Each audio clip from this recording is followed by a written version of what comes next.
What if the Kremlin is finally realizing it cannot win this war the way it once imagined? This weekend, after one of the strangest Victory Day celebrations Russia has held in decades, Vladimir Putin made a statement that instantly sent shockwaves through global politics. The matter is coming to an end. Just a few words. But those few words triggered an avalanche of speculation across Moscow, Washington, Brussels, and Kyiv. Was Putin quietly admitting failure? Was Russia preparing for negotiations? Or was this simply another calculated deception from the Kremlin? Because behind the carefully staged speeches and patriotic symbolism in Moscow, the reality facing Russia right now is becoming increasingly difficult to hide. The battlefield is changing. The Russian economy is slowing. Public frustration is growing. And for the first time in years, Ukraine may actually be regaining momentum. That's why Putin's latest comments are causing so much panic and controversy. Because if the war really is entering a new phase, the consequences could reshape Europe forever. Now, at first glance, Russia's Victory Day parade in Moscow looked familiar.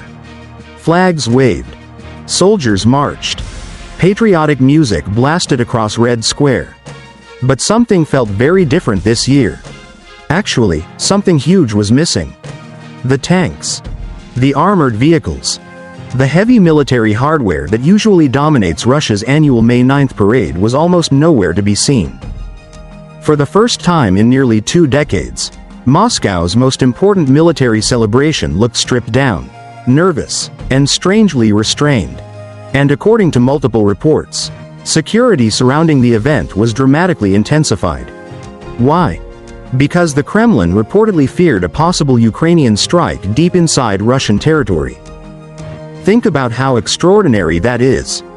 Russia, one of the world's largest military powers, was worried about protecting Moscow itself during its biggest patriotic celebration of the year. That alone tells you how much this war has changed. And then came another moment that stunned observers.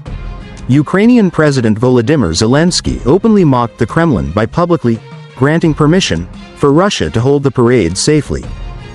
In an incredibly provocative jab, Ukrainian sources even posted the coordinates of Red Square online, a chilling reminder that Ukraine now possesses strike capabilities that can potentially reach the heart of Russia. It was psychological warfare at its most brutal. And it exposed something the Kremlin desperately wants to avoid admitting. The war is no longer distant for ordinary Russians. It is getting closer. Much closer. Now officially, Russia still insists that everything is under control. State media continues presenting the war as a heroic struggle against NATO and the West. Kremlin officials still talk confidently about eventual victory, and Putin himself repeated many of the same justifications he has used since the invasion began. But behind closed doors? The situation appears far more complicated. According to the Institute for the Study of War, Russian forces in April 2026 suffered a net territorial loss in Ukraine for the first time since August 2024.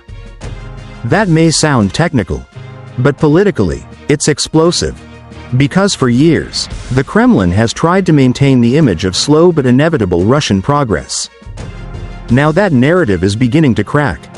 Russian advances across the battlefield have reportedly slowed dramatically in recent months. Ukrainian counterattacks are becoming more aggressive. Long-range drone strikes are damaging critical Russian infrastructure. And Western analysts increasingly believe Ukraine has gained a technological edge in one of the most important aspects of modern warfare: drones.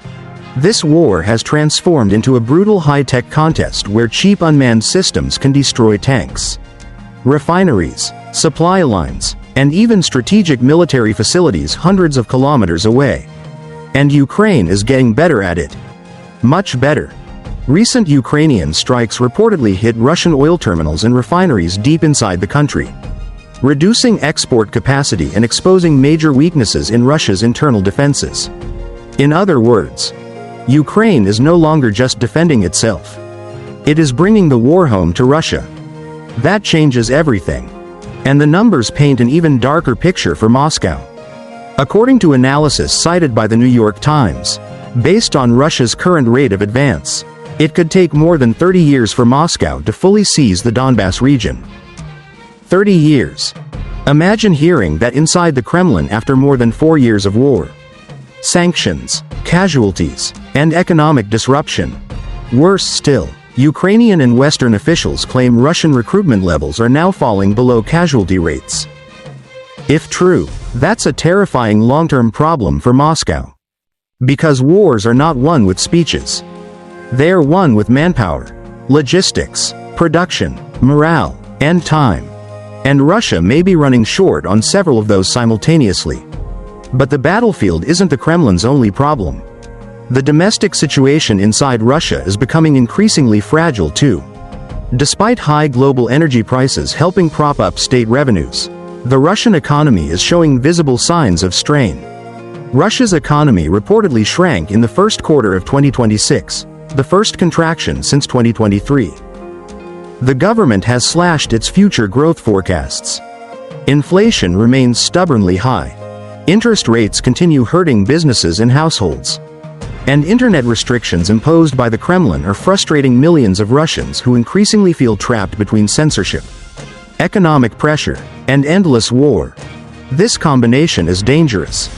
Because authoritarian systems often appear stable, until suddenly they aren't. And perhaps most worrying for Putin personally, reports suggest his approval ratings have slipped to their lowest levels since before the invasion. Now, let's be clear.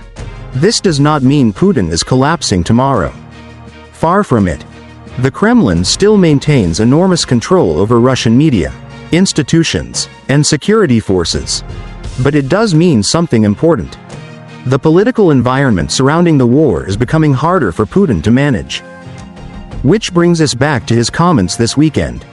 When Putin said, "The matter is coming to an end," many immediately wondered whether he was preparing Russians psychologically for negotiations.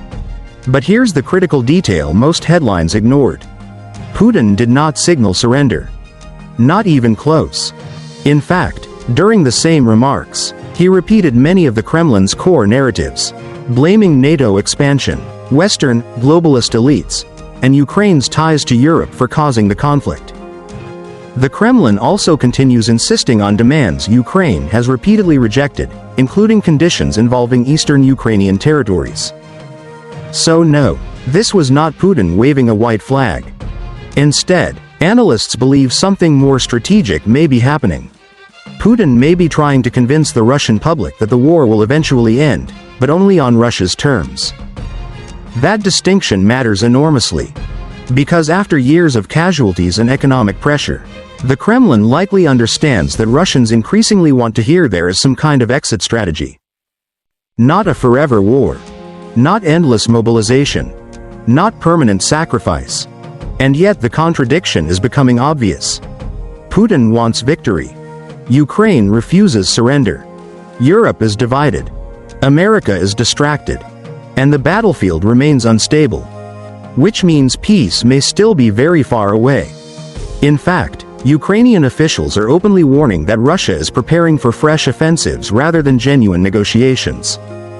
Zelensky himself dismissed the idea that Moscow is seriously seeking peace, arguing instead that the Kremlin is buying time while preparing future attacks.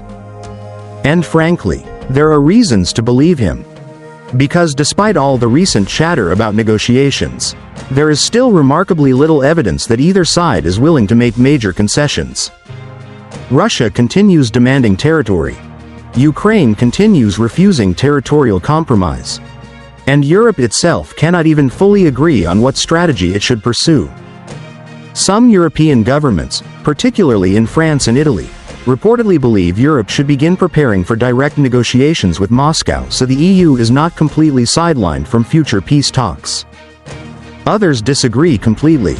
They argue Europe should keep weakening Russia militarily and economically before engaging in serious diplomacy. In other words, even America's allies are divided on what happens next. And then there's Donald Trump. Because while Washington once dominated discussions around ending the war, US-led negotiations have reportedly stalled badly in recent months. Partly because America became increasingly distracted by rising tensions and military operations involving Iran. According to reports, Both Russia and Ukraine now believe there is little chance of meaningful American-led breakthroughs anytime soon. That's a huge problem.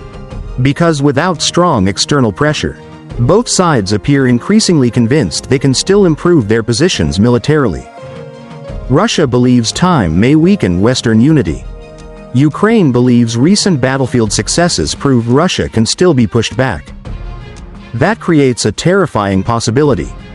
Both sides may think they can still win enough to avoid compromise. And historically, wars become most dangerous precisely when neither side wants to blink first. So despite Putin hinting the war is coming to an end, despite Trump claiming peace could be close, despite whispers about Europe entering negotiations, the brutal truth is this: there is still no clear road to peace. Not yet. Because beneath all the headlines, diplomatic rumors, and political theater, the core reality remains unchanged. Russia still wants more. Ukraine still refuses to surrender.